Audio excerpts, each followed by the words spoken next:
Rev up your engines!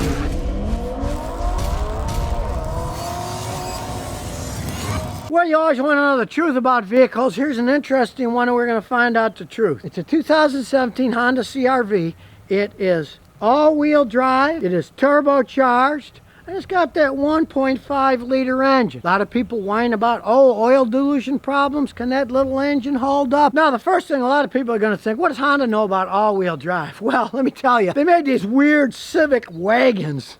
And in 1985, they had a very bizarre four-wheel drive system, and then a couple years after that, they had an actual all-wheel drive system. Honda's been doing it for quite some time, and it's typical with the Japanese, especially Honda and Toyota. They incrementally make them better. This thing has a phenomenal all-wheel drive system. Truth be told, you know how many of these I've seen broke? None. I've never seen one of these all-wheel drive systems break on a Honda. That's how well made they are. It's got 94,000 miles on it. It hasn't had any problems with that.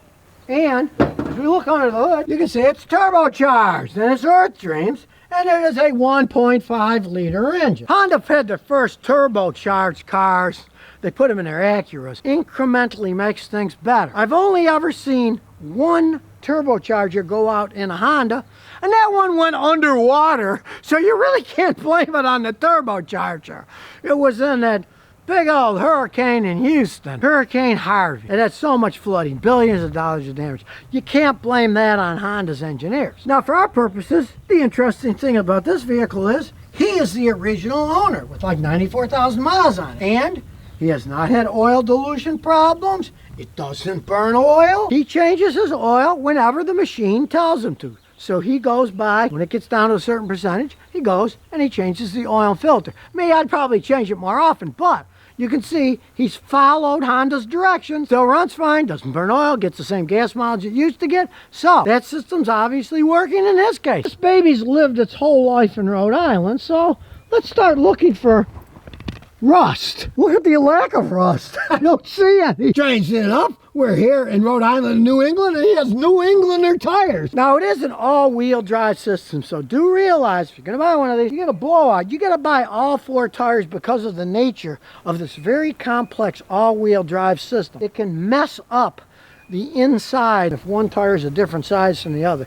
So do realize that. If you're a real cheapskate, my advice, opt out for the two-wheel drive version, because then, hey, if you blow a front tire, it's a front-wheel drive, yeah, you can buy two new front tires, but the back tires, it wouldn't even matter what you have on them. So if you really don't need all-wheel drive. Now, on the other hand, he's got all-season tires. He doesn't change them in the winter here in New England. He just leaves the four on, and he didn't have any problems getting stuck. He did say if he had more money, he'd probably put snow tires on it, but maybe if he went further up to Maine or someplace, it doesn't snow all that much here in Rhode Island. Let's check the inside out of this thing. Really nice seats. They've held up. Listen to the door. Nice solid construction. Electric parking brakes. Not a fan. Push button start. It's a Honda. It starts right up. Got a nice little setup. And you can see it's a Honda because it's got the tack right in the front like a race car, even though it's an automatic transmission. Nice screen because you're just sitting here. It's not blocking your view at all. Unlike some of those Toyotas, you can see this screen was obviously designed with this dash in mind. It isn't like that Toyota that's just a lump that they stuck there and it's obvious that it was an afterthought. Intelligent cruise control, lane departure assist on it, and the owner's honest, he told me the truth. The lane departure system, he says when it works it's okay, but sometimes it doesn't work and it turns itself off. This is a 2017. And even on the later ones, if you saw the brand new Toyota I did a few months ago when I was in Tennessee, it was fine when it was going down a straight line by the airport, but when it took a curve, it was going to run right into the trees. So, you know, even the modern ones, you can't trust your life with that stuff. It's a handy extra safety item, but you're not going to bet your life on it. As you can see, it's still got the original struts. All that's original. I'm assuming just about everything is original on here, except for the battery. I'll take that back. I just checked it out. It is the original battery. It's 6 years old. Now, he did have to have it jump started a little while ago, so maybe he's going to need one eventually. Well, maybe he won't need another battery, because he just informed me that his ex-girlfriend left the key on so she could charge her phone, and that's why it went dead. So, and that was 3 years ago, so it's still starting. So, hey, decent battery. Now, I do wish that Honda's put bigger batteries in them. Just put the small ones in, it's cheaper to make them that way. But, hey, it's lasted 6 years and it's still going, so you can't really complain. If you put a fancy, big stereo sound system in, that battery can't handle it. You'd have to put an auxiliary battery in if you're going to do something like that. You can get 3 people in here, no problem at all. And this particular one was made in Canada. Canadians do a pretty good job. As you can see on the back, it's got nice styling. And this is the XL, so it's got an auto lift on it. And as you can see, it's got a nice trunk, and you gotta have this so people can't see what's in it. When you put those seats down, you can carry an awful lot of stuff. Even under here, you can hide a certain amount of stuff. And look, it does have a spare tire. As minimal as it is, it's a small one, but rather a small spare than no spare at all. Because let's face the facts, you can get a piece of glass, hit something, it's going to shred your tire. What are you going to do then if you don't have a spare? You could have an air pump and pump it back out, but the air's going to come out as fast as you put it in. If your tire gets shredded, you always want some kind of spare, at least so you can get somewhere. A little tow hitch on it, but he used it for carrying bicycles. With the little 1.5 liter engine, you could tow some stuff, but I wouldn't really advise it because it's not really set up for towing. Scan tool, check it out. And here we go, Diagnostics. RV 2017. Go to Diagnosis, auto scan. Now while it's scanning, we'll look around. I like the black and chrome setup. Like I say, I like the display panel. Typical Honda, everything is blue, nothing's bad yet. Now as we look through, everything's good here, but there's a few little codes. They're probably nonsense. There's only 2 of them. One's EPS, the electronic power steering. Let's see what the fault is. Read codes. Let's see if it's some dumb communication code or something. It's a communication code, UO416-58. Malfunction. Well, we'll erase that because it's probably a nonsense code. Now that could have easily happened when the battery went dead and it had to jump start it, so...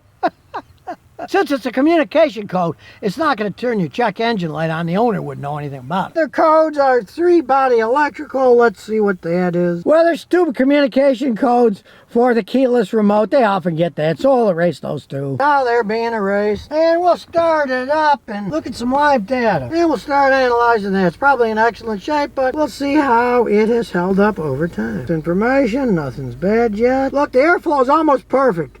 1.00 is perfect. It goes between 1.00, 0.99, 0.98, practically perfect. The fuel trim is almost nothing, 0.99, 0.94, adding just a tiny amount of fuel, running just a tiny bit lean. And you'll find that these GDI engines will often run a tiny bit lean like that, less than 1%, because they get such good gas mileage. They're set up that way. The fuel pressure for the GDI system, high pressure. Machine can check it all. You even get the battery current, not the voltage, but the amperage. You can do a lot of testing with one of these machines. Now, being an SUV, it's not extremely low or extremely high, so we can go over the big bump here. You notice nothing's dragging. Smallish SUV. It's got a decent ride. These are terrible roads here, and it bounces a lot less than my wife's Matrix does, I'll tell you that. It's actually quite a good ride. The economy mode off. He likes it on, but I want to see it zip around a little there. Here we go. Here comes the turbo kicking in. Ultra smooth shift. Hey, 94,000 miles. You wouldn't think it had 9,000 miles on it. Typical Honda. It's got nice handling. I mean, all in all, it's a really nice driving vehicle. The all-wheel drive system is flawless. If it was pouring rain, we'd try it out, but it's nice and dry today. Get all the information right up front here. Nothing's blocking it. And although I have to say, I like their 2-liter engines because I'm a cheapskate. I like them to last forever. And this is a 1.5-liter engine. But on the other hand, hey, it gets 28 combined and it doesn't burn any oil. It still runs perfectly fine. The truth about this 2017 CR-V. Phenomenal all-wheel drive system. Tranny shifts like a dream. The little bitty 1.5 turbo runs fine. Doesn't burn oil. Gets phenomenal gas mileage. Honda has incrementally made these things better. And with just normal, basic maintenance, changing the oil and filter. And in his case, he just went by the machine. Not burning oil, gets the same gas mileage. Obviously, it's working. I'm more conservative. I would just change it every 5,000 miles. I wouldn't care. Hadn't had any problems. It still runs perfectly fine. So in this case, he got what he paid for. It was 30-something grand brand new, but it still runs like it's brand new. Get yourself a Kia, or if you're really insane, a Fiat, and see what it's like with 94,000 miles on it, and you'd probably say, gee, maybe I should have bought that Honda. So if you never want to miss another one of my new car repair videos, remember to ring that bell.